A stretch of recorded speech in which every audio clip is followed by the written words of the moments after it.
In the name of Allah, the most compassionate and most merciful.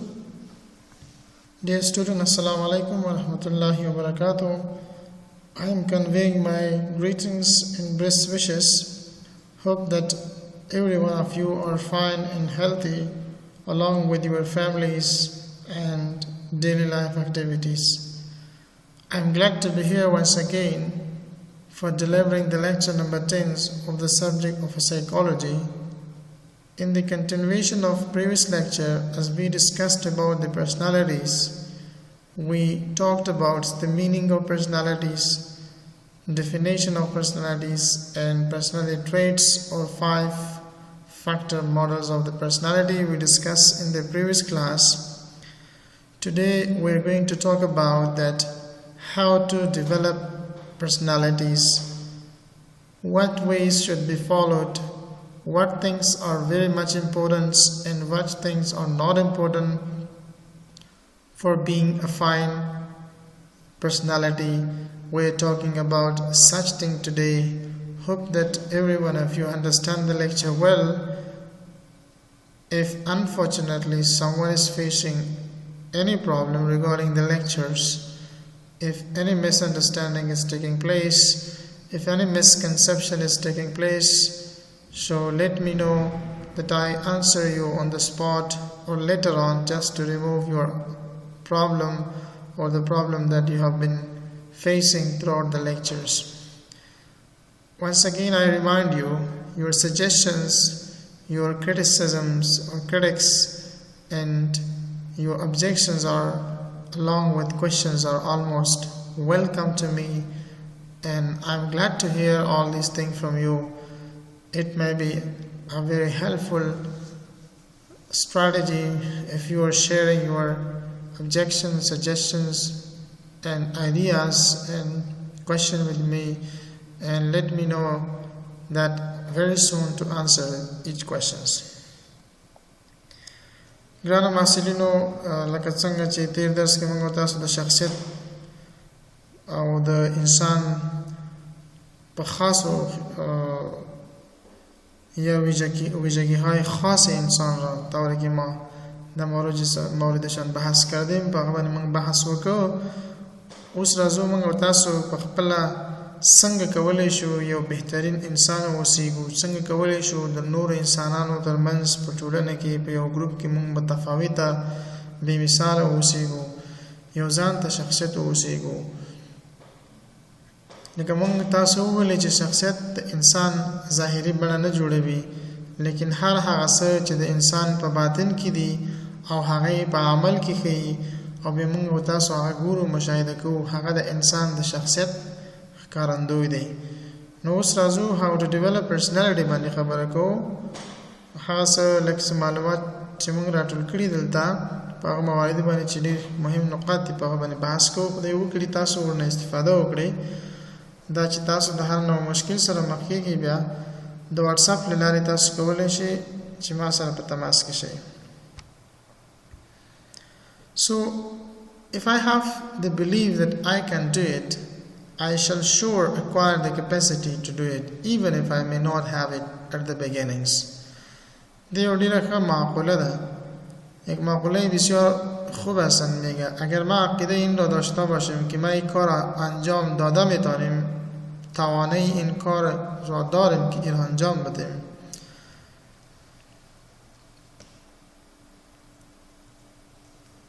پس او ظرفیت را ما کسب میکنیم، او ظرفیت را ما به دست میاریم، حتی اگر ما او را داشته هم نباشیم در اول، در شروع.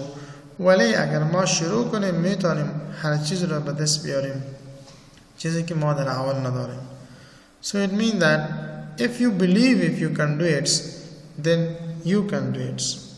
اگر شما این عقیده دارین که شما میتونین کار انجام بدین، پس شما میتونین او را انجام بدین، او چیزی که شما در اوایل نداشتین.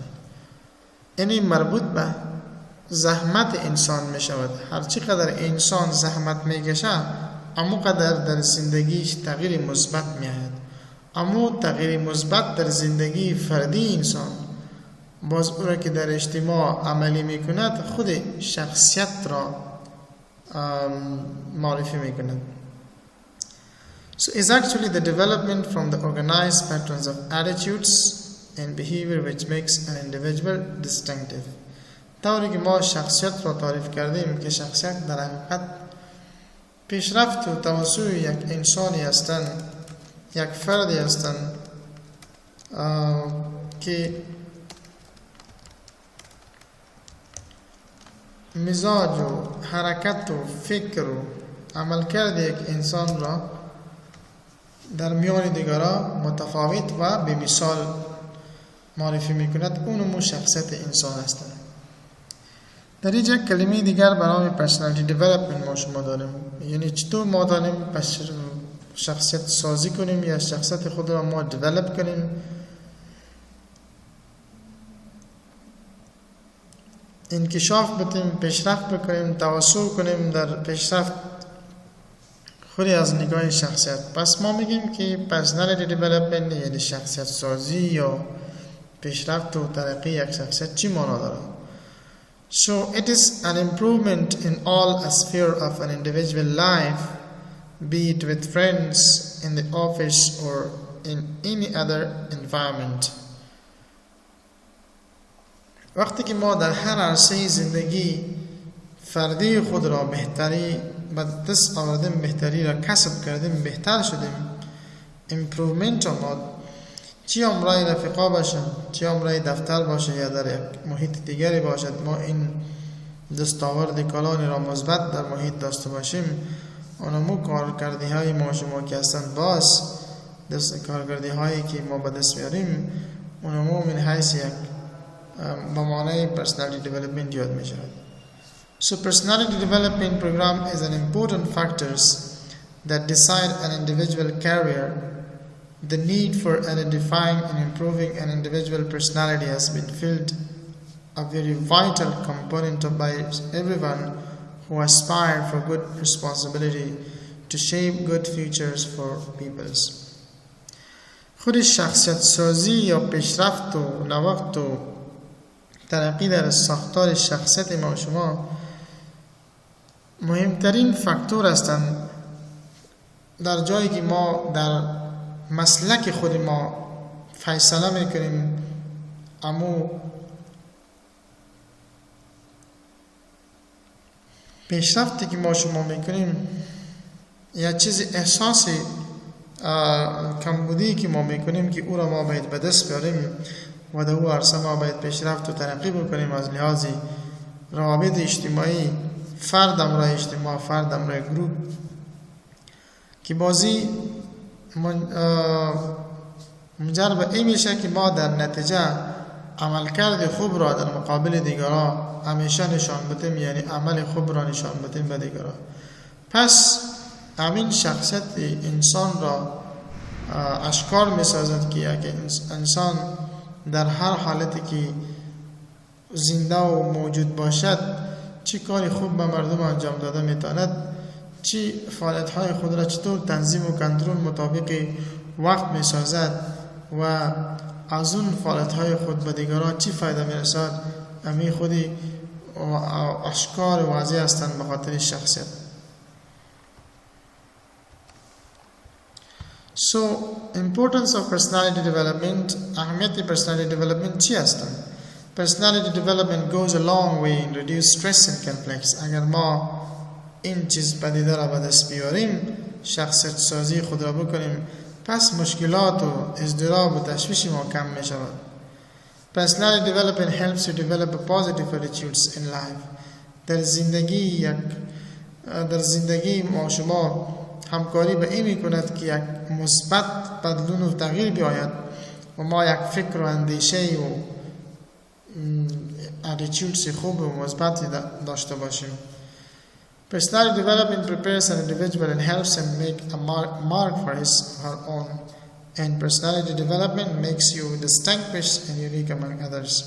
شخصیت سازی در انسانایی که صورت گرفته اما انسان را در میان افراد دیگر یا در جامعه یک فرد منفرد و یک فرد بسیار جدا و مخصوص با اساس شخصیت خود می باشد، یک مثال انسان می باشد. How to develop personality. چطور می‌دانیم ما شخصیت سازی یک فرد را انجام بدیم یا خود را شخصیت خود را ما بهتر سازی شخصیت کنیم.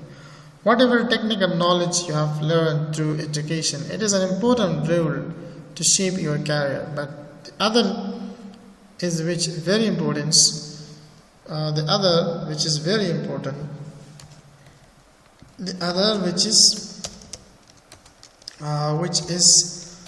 very important is that is our personalities. That is our what? Personalities. So,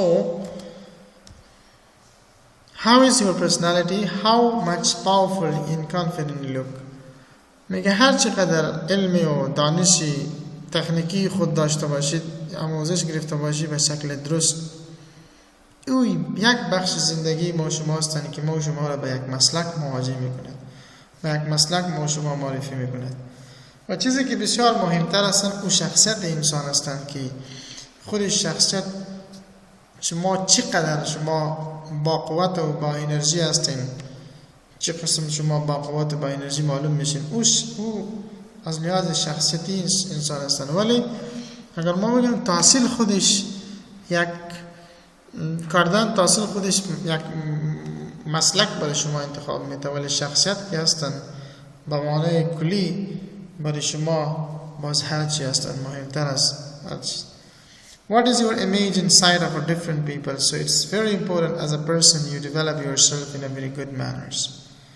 Your personality is strong and powerful, you need to know. So I'm sharing with you some tips to enhance your personalities.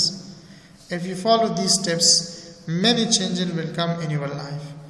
بخاطر آوردن تغییر مثبت در زندگی خودتان ما یک چند معلومات را برای شما که ارائه کردیم و ما شریک می‌سازیم. اگر شما این را تعقیب بکنید انشالله شما خواهد یک مثبت یک محیط مثبت در جایی که تغییرات مثبت آمده باشد شما شاهد آنها شاهد باشید در آینده. اگر ما شما این تیپس و این نقاط را در نظر بگیریم در مورد شخصیت سازی یک شخص.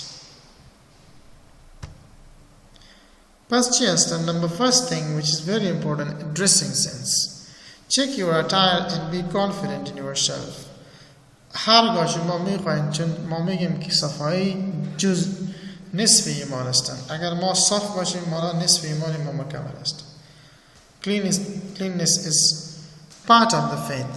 یعنی بخش و حصه مهمترین ایمان ما شما که هستند و صفایی و درستگی و منظمی هستند. ما باید به شکل درست درسینگ ستایل ما درست باشه، کالا به شکل درست بپوشیم، رنگ های مناسب استفاده بکنیم، از دیزاین های مناسب استفاده بکنیم، یک درسینگ ستایل خاص استفاده کنیم. مثلا اگر ما شما 3 پیس مثلا پتلون باشه، 3 پیس باشد، هر چی باشه یعنی منظم باشه. It gives yourself a confidence. It gives yourself a confidence boost knowing that you have dressed properly. منظم بودن شما اگر کالای شما باشد بود مثلا جایی که شما چه قسم درس چه حالت چه وضعیت هستیم، اموج اگر شما به خاطر که انسان ها شما را میبینه اولین تاثیر شما که هستن بالای اون افراد هستن که شما راش روبرو میشن منظم.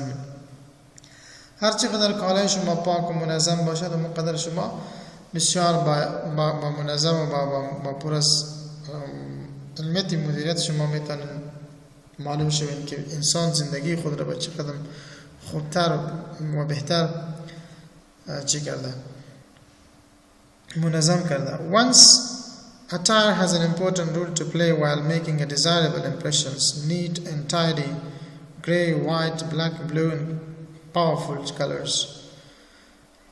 خود امی مهمترین که هستن ظاهری قواره و چهره ظاهریش که بسیار منظم و پاک و صفا باشد یک نوع تاثیر مثبت بالای افرادی که شما را میبینه به خاطر آنها یک بسیار یک ایمیج و تصویر بسیار مثبت و خوب میده. به این خاطر ما میگیم که ما از بهترین لباس خود استفاده، پاک و منظم استفاده کنیم تا که همین پیغام به مردم دیگران برسانیم که ما در زندگی خود چقدر منظم هستیم. Dress up in a decent manner and keeping your surrounding in mind, while flashy colors, body tattoos or piercing convey professional attitudes. However, neatly clothes make you look presentable. ما باید کوشش کنیم در یک طریق بسیار شریفانه و بسیار همون قسم کالا را ما استفاده بکنیم، چیزی که در ذهن ما شما و در ذهن دیگران در مورد ما شما مثبت میمانه. با از قسم درسینگ ما استفاده کنیم، نه که بسیار از کالایی که بسیار چمکدار بسیار چی باشد، یا مثلا از بعضی اوقات انسانایی هستند که بعضی نشانی ها بالای دست و بالای خودن tattoos جور میکند که it's not good enough for a good personalities. Make it very simple and make it very much comprehensible in a very short video looking that is helping in your personality making.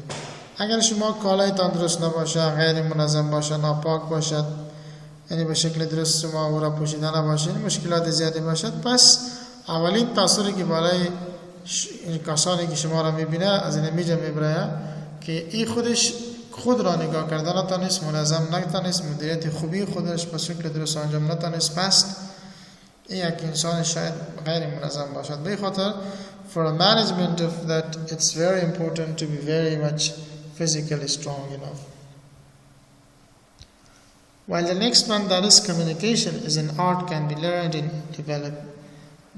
چیزی دیگر که بسیار مهم است communication است، افهام و تفهیم ارتباطات هستند. یعنی در موارد ما شما نظریات خود را به یک دیگر، معلومات به یک دیگر ما میفرستادیم تا او لذت رو ببرد و یا از او میتواند که یک کمیونیکیشن یا بهترین داشته باشد تا که از اون حالتی که ما شما کمیونیکیشن میکنیم لذت ببریم و یک دیگر را با شکل درست بفهمانیم. Communication works for those who works at it. Communication اما افرادی میتواند از استفاده کنه کسایی که از استفاده میکنند. The love paying the prices. مثلا چیزی که قیمت است و مقدر شما پرداخت میکنید، قانونی پرداخت قیمت هستند. یعنی هر چقدر شما بیشتر در مورد زندگی خودتان یک تفاهم با دیگران برسانید، اجتماعی روابط داشته باشین، تا اونقدر شما میدانین بهترین باشین. Nothing is free for you. You must pay the price. Improve your color, tone, voice, facial expression, body language. این چیزها را ما باید، یعنی کمیونیکیشن محترم چیز است در شخصیتی فرد. ما باید به شکل گپ بزنیم که افراد را تربیت بکنیم، ترینینگ بدیم که ما بتانیم یک کمیونیکیشن خوب داشته باشیم تا که ما معلومات و چیزایی که خود به امرای خود اداره کردیم امرای دیگران به شکل درست برسانیم. Remove mental blocks. Nobody is born a good communicator. You have to work on it and you can. اما چیزایی که به ذهنیت شما آسیب میرسانه، اذیت میرسانه، کوشش کنین او را ریموو کنین، از بین ببرین. بخاطر که هیچ انسانی که به دنیا میآید بدون از اینکه کمیونیکیشن میکند یک خوب کمیونیکیتر نمی باشد، ولی او سرینمو ارتباطات کار میکند، سریفه و تفهیم کار میکند، بالاخره یک نتیجه مثبت میده که یک کمیونیکیتر بهترین می باشد. The more you do it, the more confident you will get it. هر چقدر شما زحمت بکشید، همونقدر شما به دست درست به شکل درست میتونید بیارید. Talk to more people who are in high position. You would be relaxed. گپ بزنید شما همراه افرادی که در مقام بلند هستند تا که شما احساس همه جرأت گپ زدن همراه دیگران پیدا بکنید. Studies show that other things are being equal. Communication skills and leadership can distinguish what you will achieve in your life. مطالعات نشان می‌دهد که هر چیزهای دیگری که هستند به شکل مساویانه به پیش می‌رند، لیکن مهارت ارتباط یا کمیونیکیشن اسکیل یگانه چیزی هستند که شما را در رهبری و در از لحاظ رهبری شما را به یک شخصی که در زندگی شما دستاورد داشته باشین منفرد به او می باشد و شما را تحقیق میکنه از افرادی که او نمیتواند دستاورد ایجاد را بیسته وقتی کم داشته باشد. Watch good communicator. Keep on reading, writing, listening. Brain has many ways to reach information using. کوشش کنید که شما همراه یک کمیونیکیتر بهترین شما از لحاظ مثلا ویدیو تلویزیونشان ببینین، از او شما میتونید یک چیز را بیاموزین.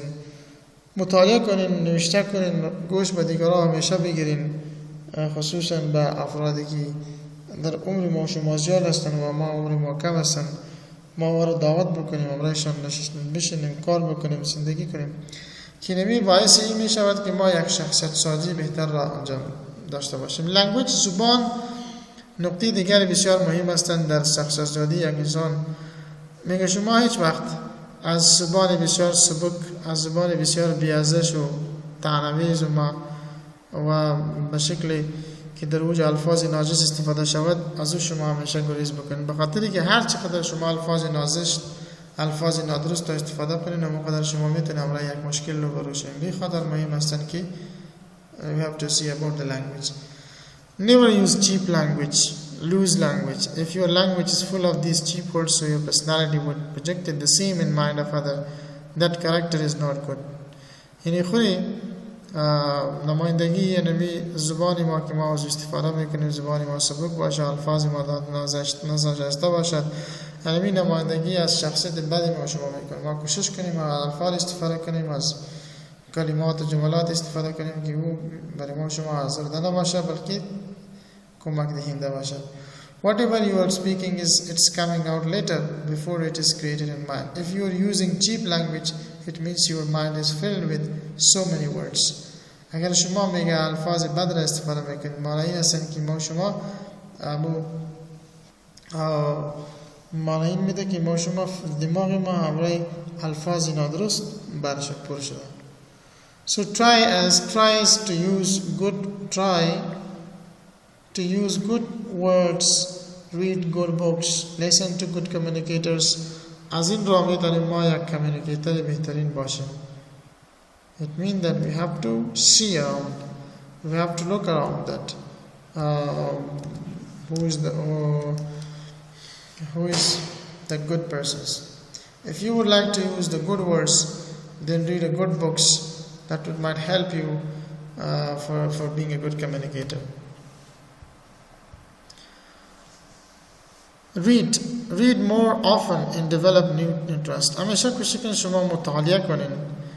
Good readers are good leaders. Good readers are good leaders. کسایی که خوب مطالعه میکنه میتونه رهبری خوب شود. Start reading a book. Be selective and choose it to read that good books. And successful people have read good books, haven't filled their minds with bad thoughts. انسان‌های کامیاب همیشه کتابای مردم کامیاب را مطالعه میکنند. اگر شما میگه خودتان شخصا به یک شخص خوب دسترسی ندارین، پس شما کتاب‌های شخص خود را خوب را مطالعه کنین، میتونین یک تغییر مثبت در زندگیتان بیارید. If you personally don't have an access to great people, read their books. اگر نمیتونین شما به یک انسان خوب شما دسترس داشته باشین که همراهشان گپ بزنین، باشین همراهشان، از یک چیز خوب یاد بگیرین، اگر نمیتونین اکسس یا رسیدگی برش داشته باشید، پس کتابای بهترین آنها را مطالعه کنین. میتونین اون کتابای بهترین آنها، کسایی که بهترین هستند، میتونن یک مثبت بدلون در زندگیتان بیارن. A man of very few interests has very little to talk to you, but if you are very informed about things and cultivate a number of interests, more people tend to like you. اگر شما معلومات کافی در مورد چیزی داشته باشین، مردم هم میتواند از شما بشنوه، مردم هم میخواهد شما یاد بیاموزه، پس شما میتونید برای آنها شاید یک انسان بهترین باشید. When you meet new people, you do not have to think about what to say, as you can share your knowledge or your interest and get them engaged in conversations. Having an opinion and being too confidently put it forward doesn't just help making your conversation interesting, but also make you look more influential and well informed around the peoples. معلومات کافی برای شما اعتماد سازی میکند، برای شما جرأت میده که در پالای شما هر کسی که نزدیک باشن شما یک بهترین میتونین کانورسیشن و مرکه و مثلا وقت امرایش داشته باشین. اگر امرای شما علم نباشد پس شما نمیتونید به این مقام خود را برسونید. به این خاطر میگیم که what is important, that is what a few points that we discussed. The next thing is discussion. همیشه کوشش کنید شما بحث امرای افرادی بکنید که بحثتان مفید باشه، بحث پر از معلومات باشه، بحث امرای کسایی باشه که نتیجه آخرینشان درست باشد. یعنی امرای انسانایی که فضول هستند بحث مباحثه فضول میکنه، شما از او خود دور نگاه بکنین. این مثبت تغییر و نه کدام خوشی برای شما میاره بلکه دیگری بدبختی میاره. Don't engage in debate discussion where there is criticism and bad thoughts exchange. میگه در بعضی مباحثی که در اوج الفاظ نازش استفاده میشه، زبان نازش استفاده میشه، در اینجا قسم مجالس میگه شما خودداری کنین. Don't waste your positive energy and lose discussion. میگه انرژی مثبتتان در یک بحث بی‌معنا شما چه نکنید، استفاده نکنید. They just want to fight and don't have concern, care what is the end result of discussion. What is wrong and what is right. Just they enjoy fighting us, saying if you fight with the pig you can both get dirty but the pig loves it. معنی رسن میگه اگر ما امرای اشخاصی بحث میکنیم مباحثه میکنیم که ما امرای کسایی مباحثه میکنیم که الفاظ نادرست و زبان نادرست و نشسته استفاده میشود، ما فقط امی قدر میکنیم مثل چی هست میگه مثل پیک خوب واری هستن. خوب که هستن همیشه جنگ خوش داره.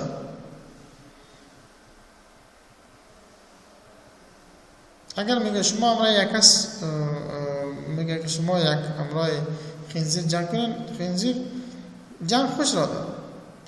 این به خاطر او کار میکنه که او را خوش داره. ما باید کوشش کنیم که در محیطی که در اوج امرای ما کس بحث میکنیم جنجال و الفاظ نادرست و چیزای استفاده نکنیم، به خاطر که اگر ما کنیم ما خود را اذیت میتیم، خود را زیان میبینیم، دیگه کسانی.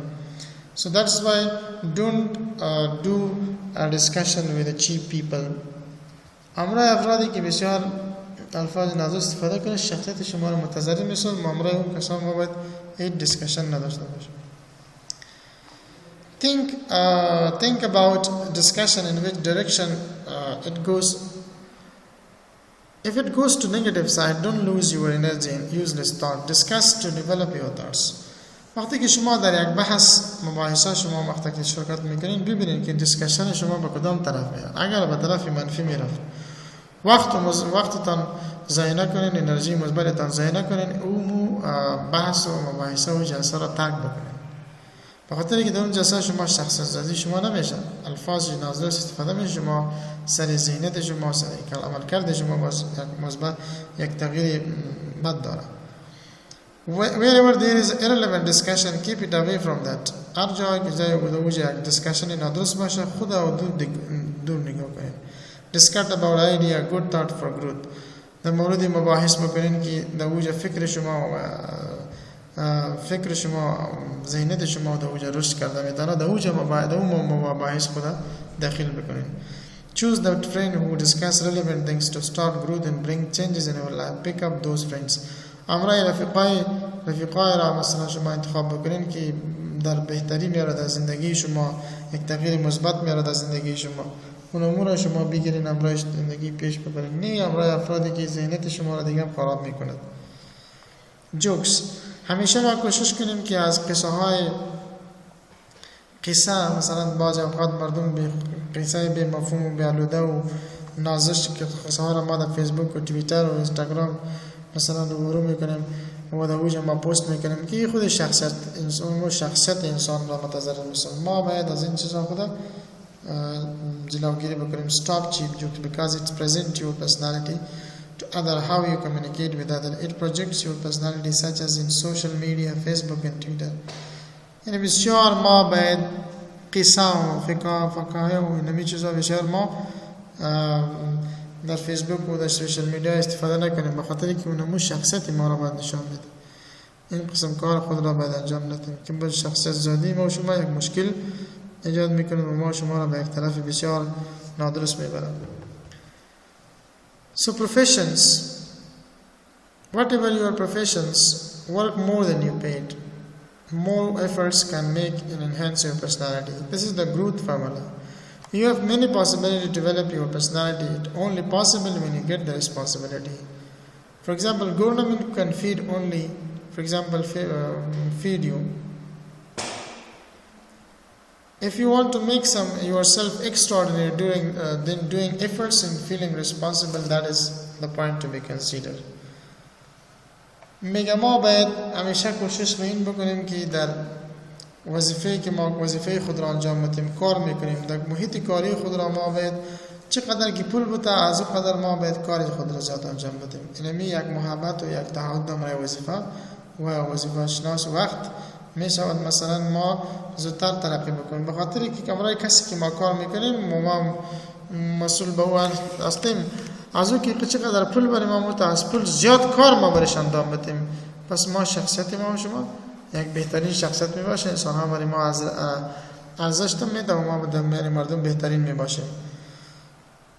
مثلا دولت میتواند با کلگی مثلا دولت میتونه با کل مردم غذا بده، میتونه با کلگی مردم غذا بده. ای که هر انسان خواهشش چی هستن که اون قسم غذا برش اما حیا بسازه امکان نداره. اما قسم ما و شما اگر بخوایم در زندگی امروزی ما شخصیت سازی، مثلا افرادی در چهار اطراف ما بسیار زیادی هستند، اگر ما امروزی مردم خوب باشیم طبعا شخصیت سازی ما خوبتر میشه، اگر ما امروزی مردم بد باشیم شخصیت سازی ما بد میشه.